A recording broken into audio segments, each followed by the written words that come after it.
Hello, hello, hello, and welcome to day 4 of our challenge. What a week that it's been. We've gone through so much this week, and today is about freeing up space for that ultimate prosperity. How do you do that? And it sounds counterintuitive in some ways, but one way to fall into scarcity mindset is to consume too much because we get overwhelmed. Then wouldn't you think the opposite to be true? The more you have in your life, the stronger your abundant mindset would become. But actually, when you think about abundance, it requires space. And you can't cram an already full fridge with more food, right? And think of that TV show, The Hoarders. They have an abundance of physical items, but they actually suffer a scarcity mindset, but because they're always scared that what they have is going to be taken away, so they always have to keep more. And they come from that mindset that a lot of us have that's really old. It's a bloodline thing. It's a cultural thing that when we used to work for the Lord of the Manor, we had to give away everything, or they came and took it away, or the taxman came and took everything and you were left with nothing. So we have that innate fear in us that if we have stuff, it'll be taken away. And so one of the things today is about exploring the magic of letting go and decluttering, to unravel the secrets of what may be blocking our abundance and reflect on that. So we can also think about relationships that drain our energy. Think about our office space. We can think about so many different things that no longer serve us that we just hang on to. And by finding a way to shift out of those, we free ourselves from the chains of the past, and we allow and open up space for abundance to flow in. And so let's the magic begin, and let's start off with limiting screen time to improve our mood and attract abundance. And when we think about it, most of us spend a lot of time on our devices, not counting our working hours. How often are you plugged into your phone? Do you ever unplug during the week or the weekends? Do you ever turn your phone off? Or are you playing on your phone while you're watching TV at night, or when you're at dinner? Or are your kids trying to have conversations with you while you're scanning Facebook, or are they texting their friends? And because one of the issues that we have is that we multitask, and as we multitask, we're really overwhelming our mind, and it creates more problems than it solves because we're not committed. We're not focused on completing one task at a time. And if our focus is split between 2 or more things, which one's getting the most attention? Is your work suffering because your attention's split? And you're just simply inundating your brain with TV and phone data. And after a long day at work, this just puts additional stress on your brain and your body, because your brain hasn't got any time to turn off because it's always being inundated with information. So how do you feel after watching the news at night? Most of the stories that we see or hear are quite negative or depressing, and they create fear. And even though it's important to understand and to know what's going on in the world, we have to understand that their job is to create fear. And if you're always kept in that state of negativity, how do you shift and change out of that into being abundant? those feelings of depression and anxiety and overwhelm can stop us from taking action because we're telling our abundant self to stay away because we've got too much on our plate at the moment. I can't think of that. I haven't got time for that. I can't do that. There's all this other stuff. And often we find when we get into that overwhelm, we start to skim through social media all the time. And that's because it helps us to procrastinate and have comparisonitis, because it reminds us what we don't have, but what others do have. And when we start to do that comparison to others, it can lead to a scarcity mindset because we worry and we've got feelings of desperation. And this really sends away abundance. So it's really good to stop and recognize some of the triggers that we have so that we can shift our thinking.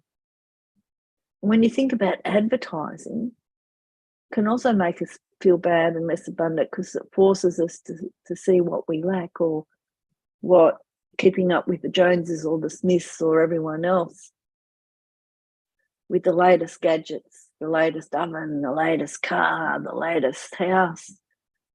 And we always want to fix it, to correct it.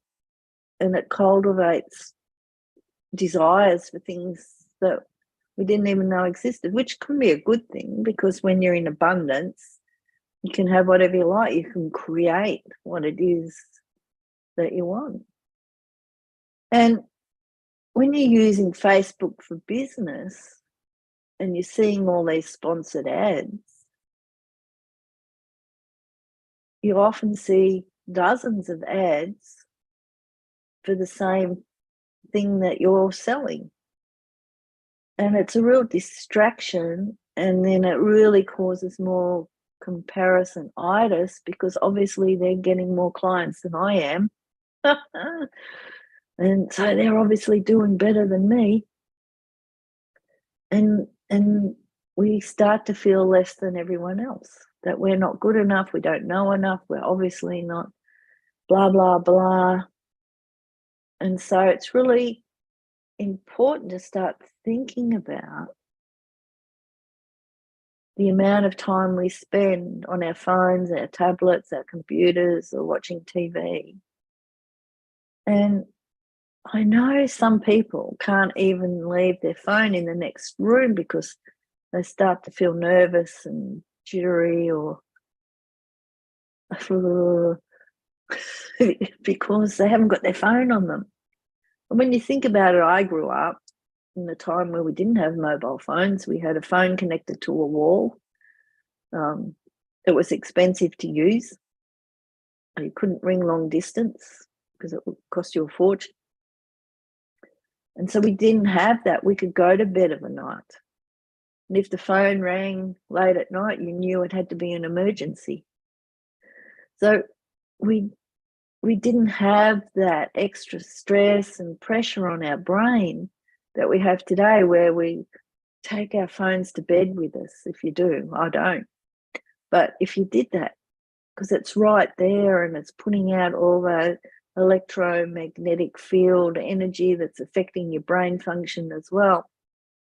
And so all these things can create those negative emotions that prevents us from seeing abundance. And instead we focus on self-doubt, lack, and wanting to give up or wanting to binge watch TV all night or Netflix or something, instead of looking and being aware of opportunities that come to us. So in the workbook that you've got, More Flow, Fun, Money, there's some links. One link is to Marinara, which is a Pomodoro assistant.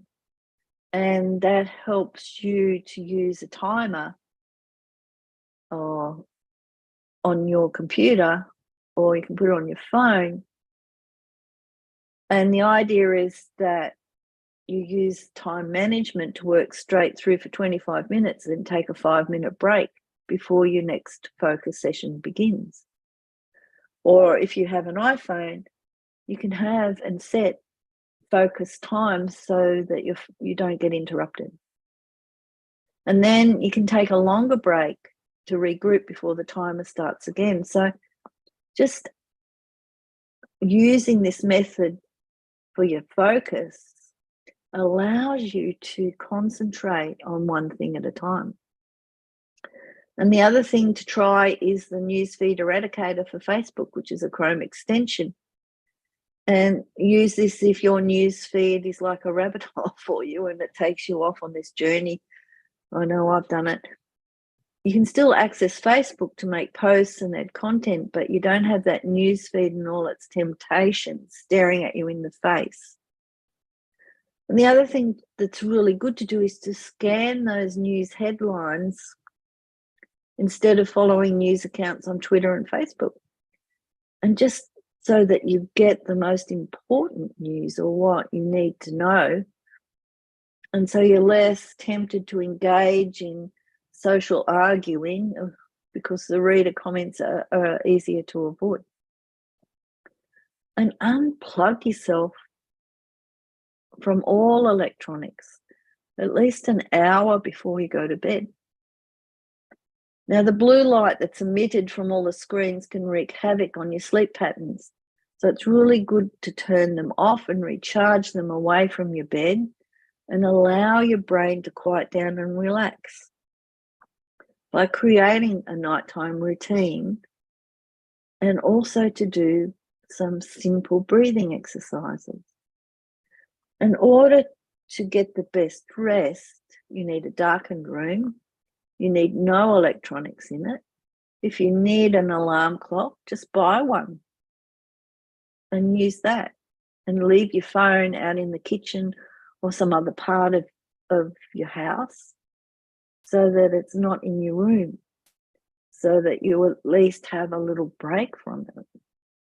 The next part of that is to declutter now. Remember, abundance doesn't mean more physical things. It means having space to create. So if you live in a physically cluttered environment, you lose track of what you already have. And when you think you don't have the resources you need, hello, scarcity. But just don't settle with this excuse, I'm just a messy person.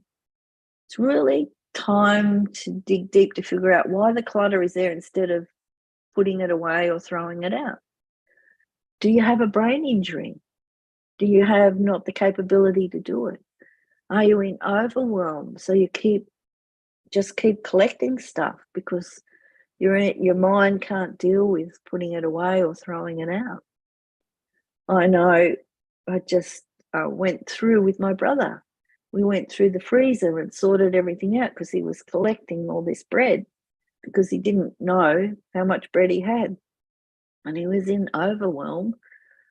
So he just kept buying more. And once we cleared out and sorted and tidied, he had all this space to put food. And he knew how much of everything that he had, so he didn't have to keep buying things that he thought he didn't have.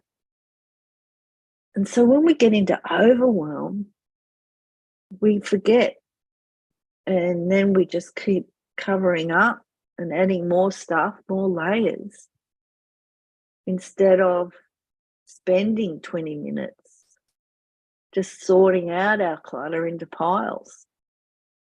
We can just start with one room at a time. We can do trash, donate, or save. And don't think too much about it. Touch the item and decide which pile it belongs in. Set the timer on your phone or use the Pomodoro assistant and focus on clearing some clutter. Just start, especially if you've got everything in boxes, start with one box. But the most important thing to remember is to start. Do you simply have too much? Do you not have enough storage? Do you not have the strength or motivation to find a place? Or is your clutter just related to something much deeper? And there's no right or wrong answers, but it's really important to identify why you have a clutter problem. If you do, maybe you don't. And these are questions to ponder through your journaling and think about in your meditation. So you can kill two birds with one stone by combining television watching with organising what you own, because, here we go. We can't concentrate on one thing, so we have to have the TV going in the background. And maybe you could just turn it off, or maybe you could use that time while the TV's in the background to organise what you own so that you can see it clearly, or at least know where it is. So you could also turn the TV off and just put some nice music in the background. And think about this. There's all these organising stores. You can go to a homeware store where they have boxes. We have ads here in Australia for IKEA where they show lots of different storage solutions. Maybe you can go online and find some stuff that suits you. But when you're decluttering and when you've sorted your clutter, do something with it. Don't just leave it in the corner. If it's trash, throw it out. If you're donating it, take it to the donation spot or ring them up and ask them to come and collect it. And if you're keeping it, make sure you find somewhere to put it. So everything has a place and you're able to find it. And go through your kitchen. I know at the moment I've got two people's houses in one because I'm dealing with my mum's stuff. And so I've got to sort through, which I'm gradually doing, all the kitchen stuff to see what do we keep, what do we give away or sell, and have a garage sale. Because if you sell the stuff that you don't need, it can be someone else's treasure. And some things, of course, are collectibles. And so you can put them online, like on eBay or Marketplace, or we have Gumtree here in Australia. But start the process. You might earn some money by doing it, and it might be rubbish to you, but it might be a treasure to somebody else. Or give it away if you know there's someone in need. Maybe you can give away the extra stuff. And just try this experiment. Walk into your most cluttered room, take a breath, but notice how you feel when you enter. Do you want to run right out? I know I do. Or is it relaxing? Does it feel fresh? Is it hard to take that deep breath? How hard is it for you to let go of the stuff? And go into a decluttered room and just notice the difference how you feel. It always feels lighter and brighter and more relaxed when you're in a space that's not cluttered. The energy in a cluttered room is really heavy instead of free-flowing, and you might discover that it's really difficult to get motivated to do any work in that room because it's so full of crap, rubbish, whatever. And if it's in your bedroom, you probably have trouble sleeping. And though we can't see energy, it can be really palpable, and it can give us a physical feeling in our bodies where it feels heavy, or we just notice that we can't sleep, or we keep waking up, and it just feels terrible when we do it. And I know when I clean up my office and throw out what needs to be thrown out, get rid of the rubbish and sort the papers and stack the books in a different way or put them somewhere else, it feels so much better to work in. and you feel brighter, you feel more creative, you feel more activated to do more work. So if I get overwhelmed with papers, I know I don't want to stay in that space. I simply want to go and work somewhere else. But when everything has its place, you feel more calm and motivated. And that motivation leads to abundance. The third step today, and this is going to be a challenging one, is to clear your work schedule to attract abundance. So I guess you're saying, well, how does that work? Obviously, you don't want to clear everything out of your schedule. Otherwise, you wouldn't have a business or you wouldn't be able to do anything. But think about taking stock of what's working and what's not. Look at your schedule. Is it packed to the brim? If it is, sometimes that can make you feel less abundant because you have too much to do and you don't have the internal or the external resources to comfortably handle all the things. So you get into overwhelm, you start that anxiety, and you start to fall into that scarcity mindset. So how can you overcome that? Well, you can set boundaries and say no, but are you willing to say no to situations, to clients and opportunities that you aren't excited about in order to have room for what you do want?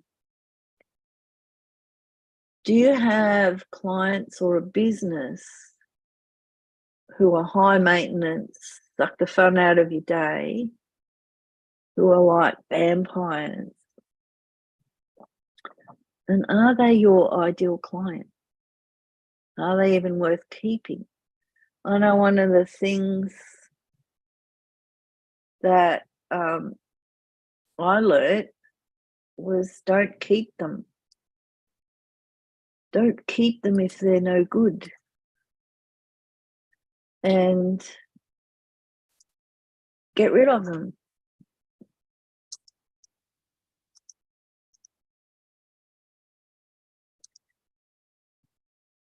So if you do that, you open up space for the clients you do want.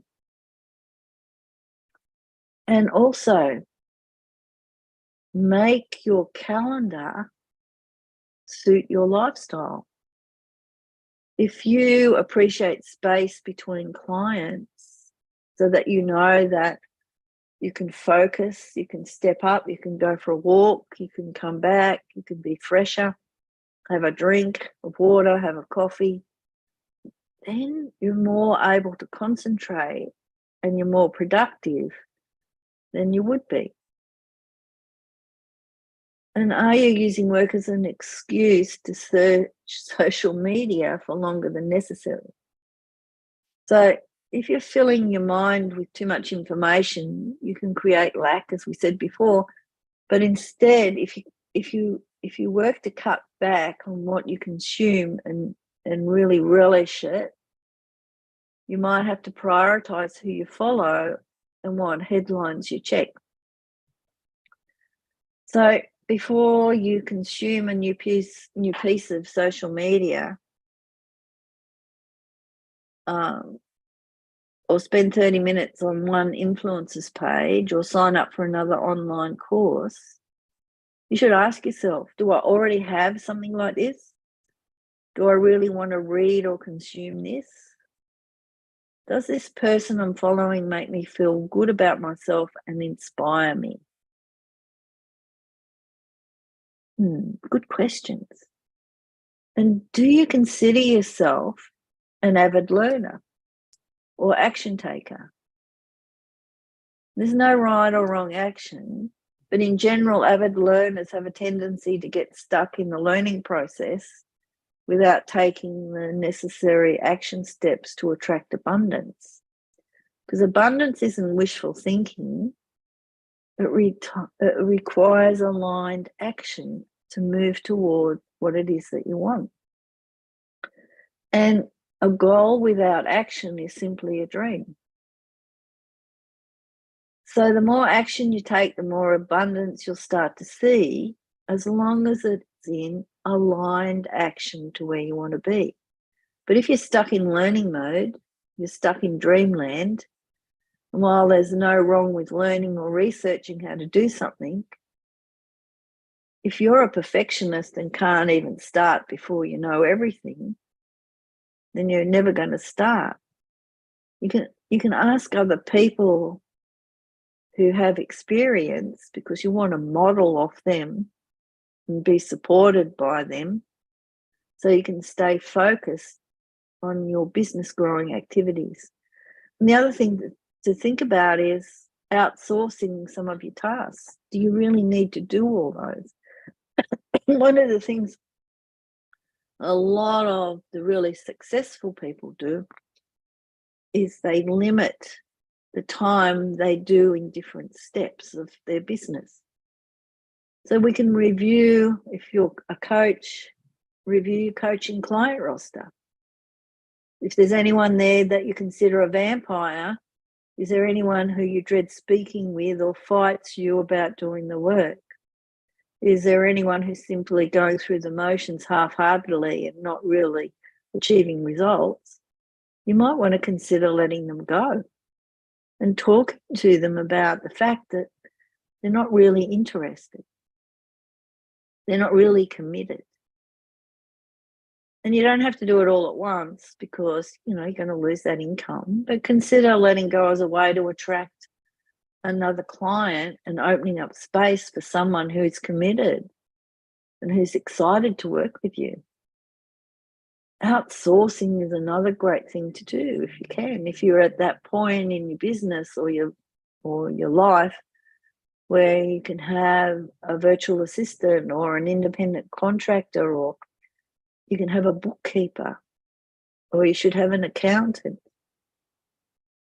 So create a list of tasks you love to do, tasks you don't mind doing, and tasks you despise. And think about outsourcing the despised list, or consider if these tasks are even necessary for your business or your life. And once you do that and find the right person, and sometimes that takes a while and you get into a groove, then you feel more confident. And it's really beneficial for creating products, because we need an alternate source of income. We need that passive income. So it's good to be able to outsource some things. And there's places like Fiverr where you can put in a project and someone will do it for you.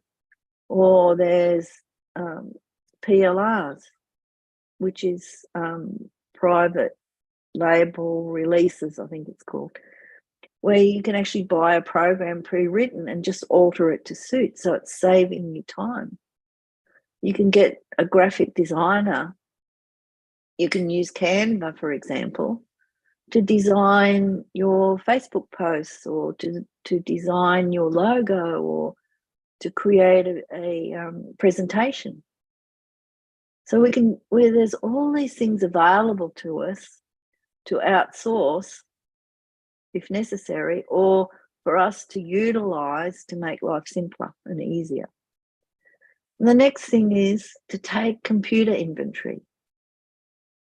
So how old are your training programs that you've purchased or you've stored on your hard drive?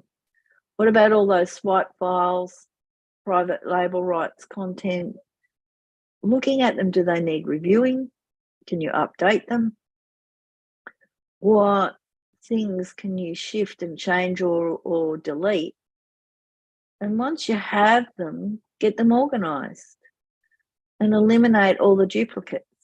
Do you really need 3 courses about maximizing your social media presence? Because social media is changing every day. The algorithms keep changing. And just choose one and keep that one. And keep those courses that you actually will use. And if you forgot that you've had it saved for 3 years, what are the chances that you're going to open it up to use it? So just be honest with yourself and declutter your computer, because then you'll be able to find things. And really, your mental health is so important. And it shouldn't get lost in this hustle and bustle of trying to do everything. Because if you're not fulfilled, if you're in a difficult marriage, that can really weigh on your psyche and damage your self-esteem and your business.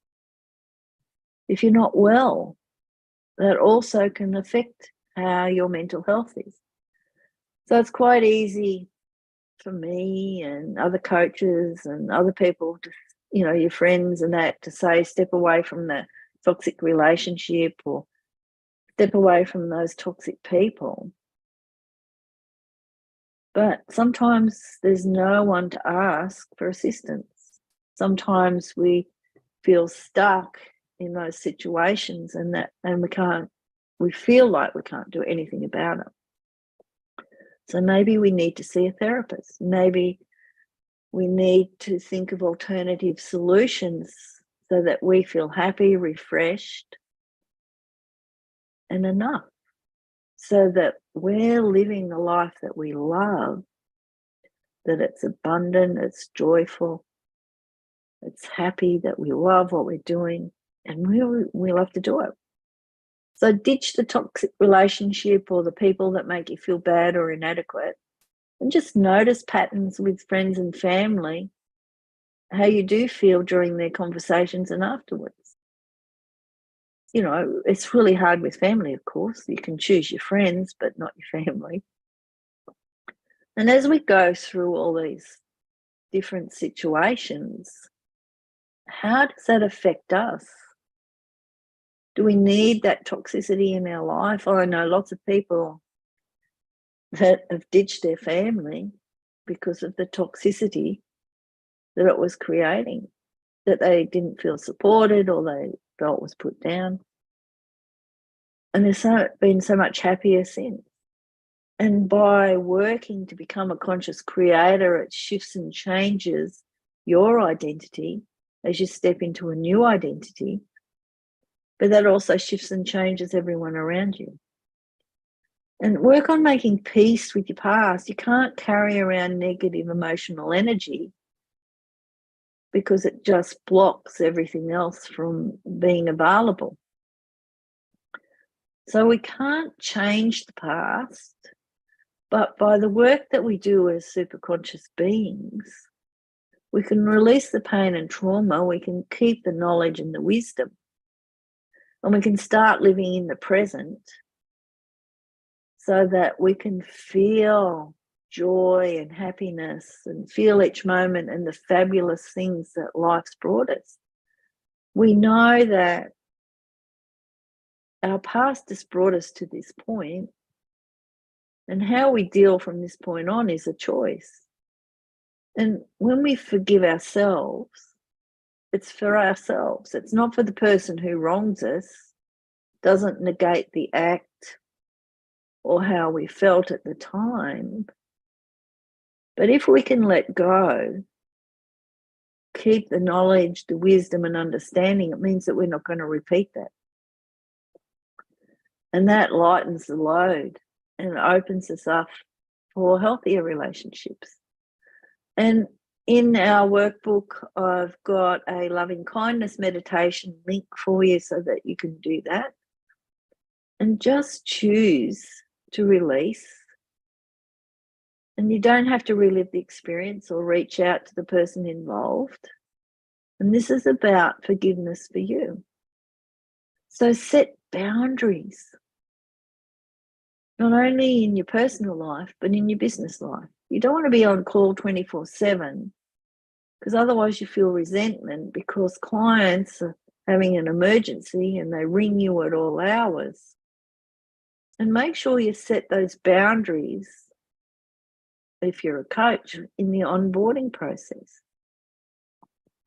I know I worked as a nurse and I worked for different multinational companies and things, and I was on call 24/7.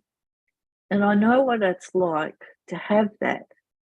So I'm very clear and I choose not to have that anymore because Emergencies, unless they're life or death, can usually wait.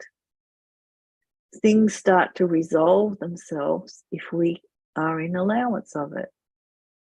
And boundaries are also necessary for family and friends sometimes.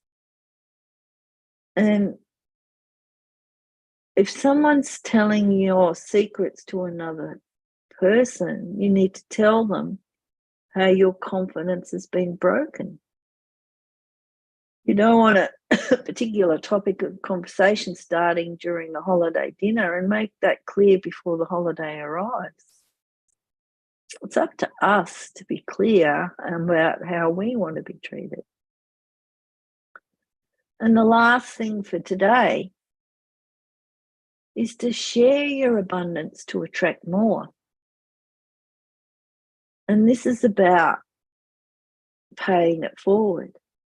There's no prerequisite of what you should do, whether that paying it forward is just by complimenting other people or donating or being of service. When you start to do that, you notice more giving opportunities, or people might thank you personally for the abundance you've provided them. You don't have to tithe or do any of those things, but you might send a colleague a gift card for coffee, or you might volunteer for a cause that you care about. Just donate something you no longer use to your favourite charity, or arrange a charitable donation in someone's memory, or pay for someone's coffee or meal, or organise a fundraiser for a local charity, or collect donations. And, I'm sure you've heard stories of people paying for the person's coffee behind them, or if you've heard of someone paying for someone's groceries, or you've heard of Good Samaritans paying off lay-by accounts at Christmas for people. There's all those things that we can do, and once we get in that habit of giving back, we can make it a personal challenge to get more creative with our ideas every week.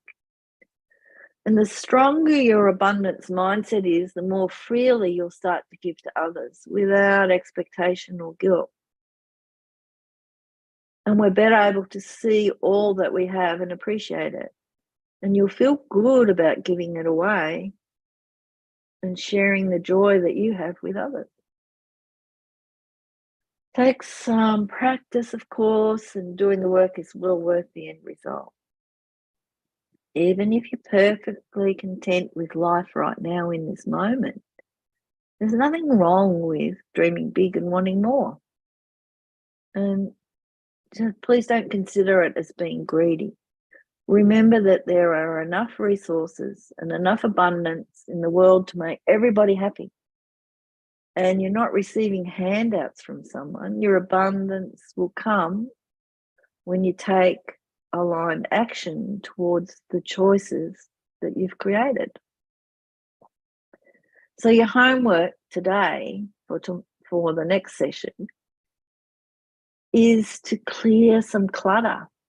Find one room or one space and declutter it. And feel the magic of the shift and the change. And take each item and hold it to your heart.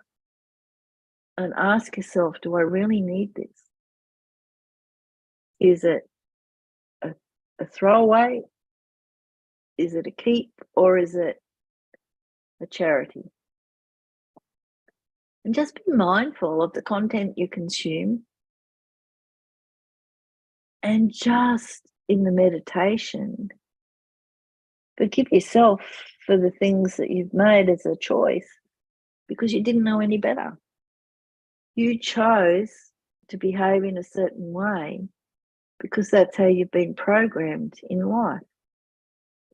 And so when we start to understand that, it makes a massive change to how we feel about ourselves and other people. So to finish off today, because we're really early, this is a shorter session, I'd love for you to think about, are you doing the journal? Are you doing the workbook? Have you made some choices? And so we're going to do a little exercise, a little meditation to think about that. So I want you to think about being abundant. And when we started off in module 1, it was about, what is abundance to me? What does it mean for me to be abundant? And if I had a clean slate, what would I be doing? How would life be? So I'll give you a moment just to think about that, maybe write something down, and then we'll go through our exercise.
So now that you've done that, I just make sure that it's nothing that's moving away from anything that you're trying to fix, that it's about a choice that you want just because you can.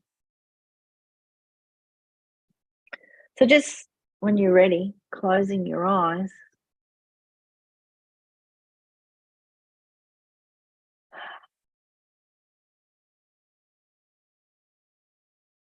taking some big, deep breaths.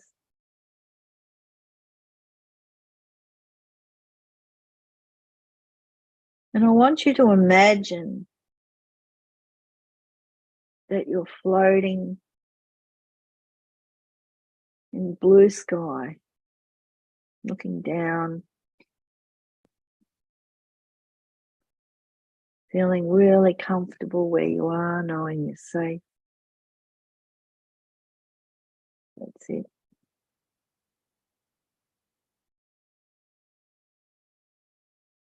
And just concentrating on your breath and allowing yourself to relax. And as you relax, you notice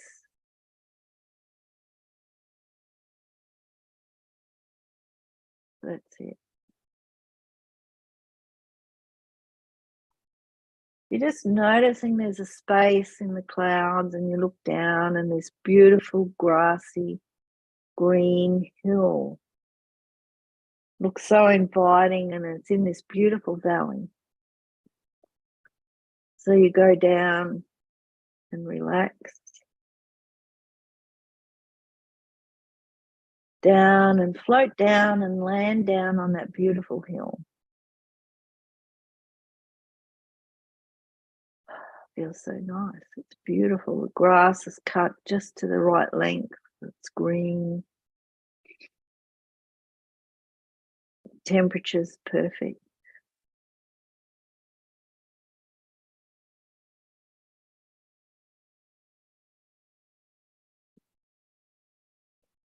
That's it. And as you're looking around, you notice that the hills are around.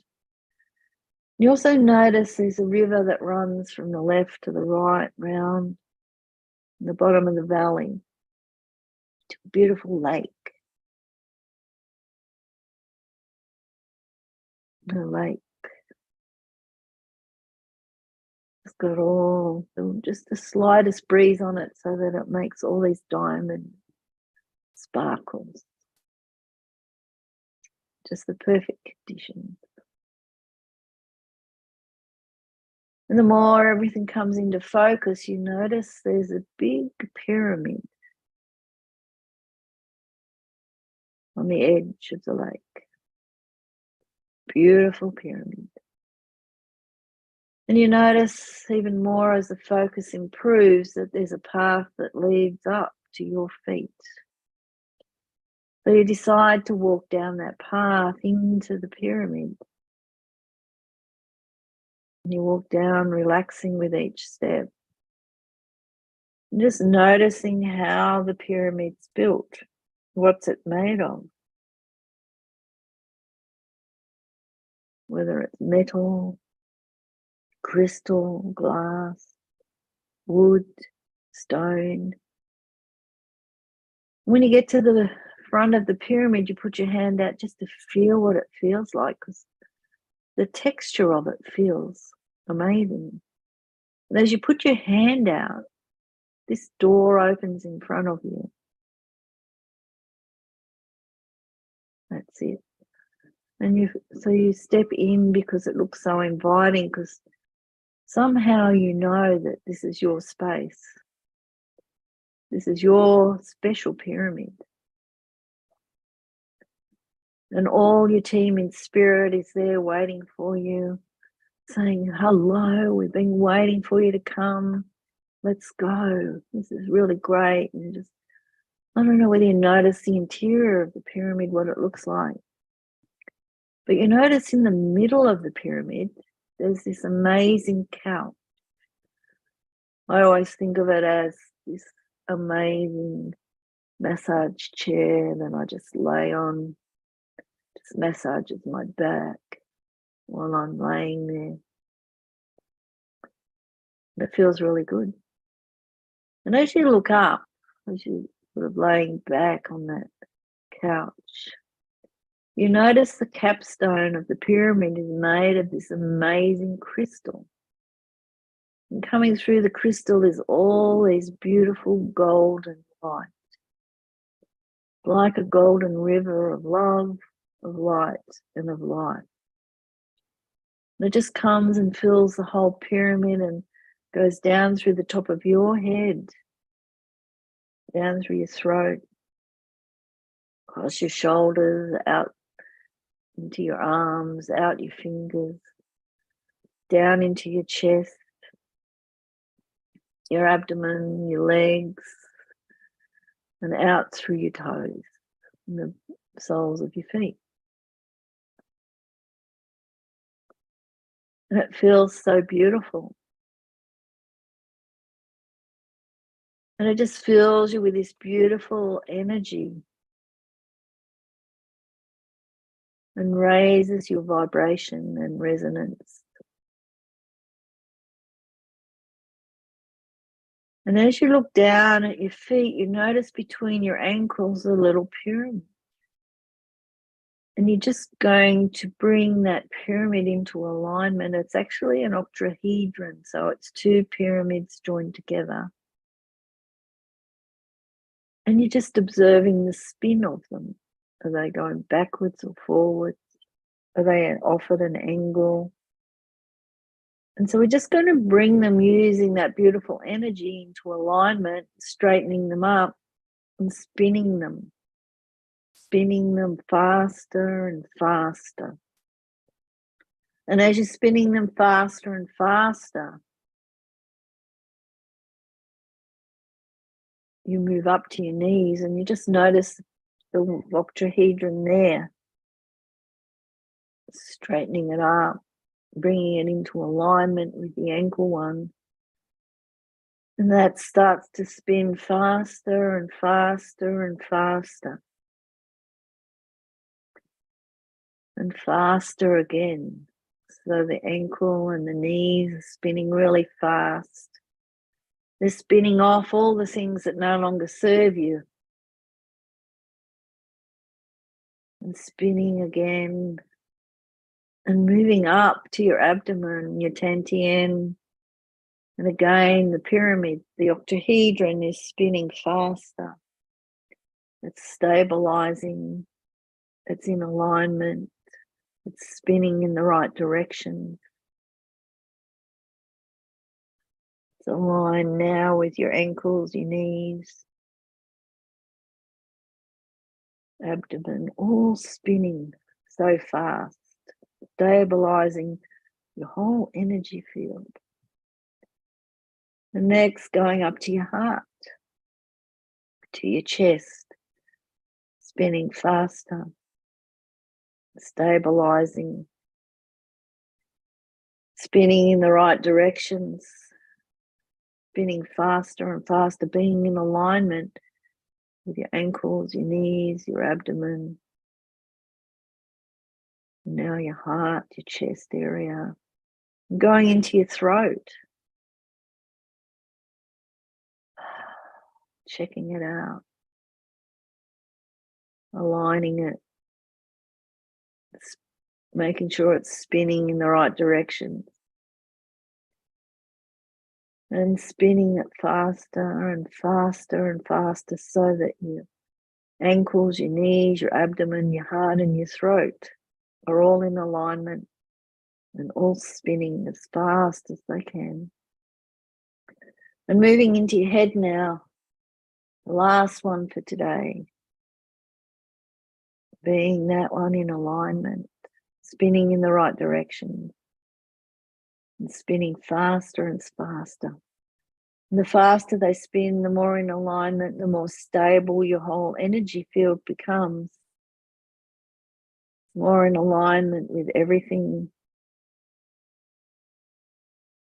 And as they're all doing their work, I want you to think about that choice of being abundant. Think about all the things that abundance means to you, all the choices. And just imagine that you're spinning them into existence through your whole energy field. All those choices. And as you're spinning it in, you're spinning out all the negativity, all the resistances, all the old stories and everything else. As you become it. And just allowing for all the information, all the action steps to be given to you while you're in that beautiful state. Knowing you've got your whole time in spirit.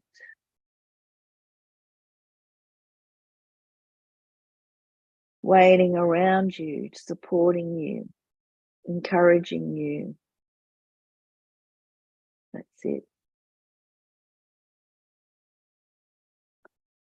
And just staying in that energy for a moment and really loving it and absorbing it. That's it.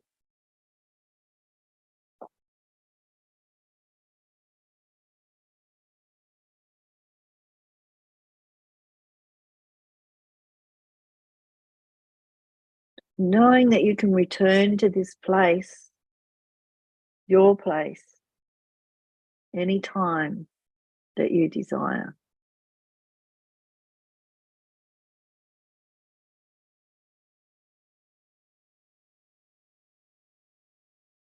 That's it.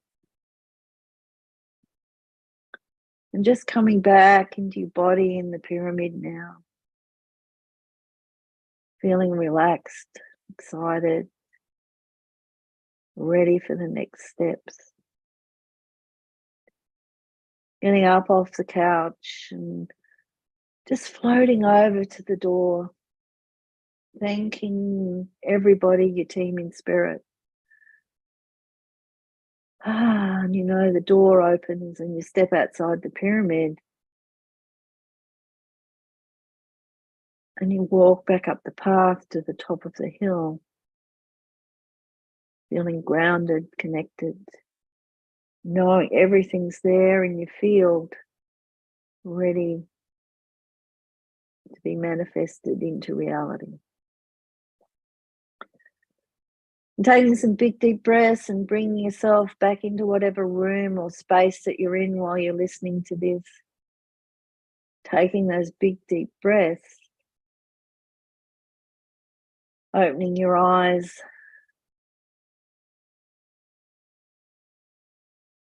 And writing down whatever information that you received, if you received any, but knowing that it's all there, ready in your field.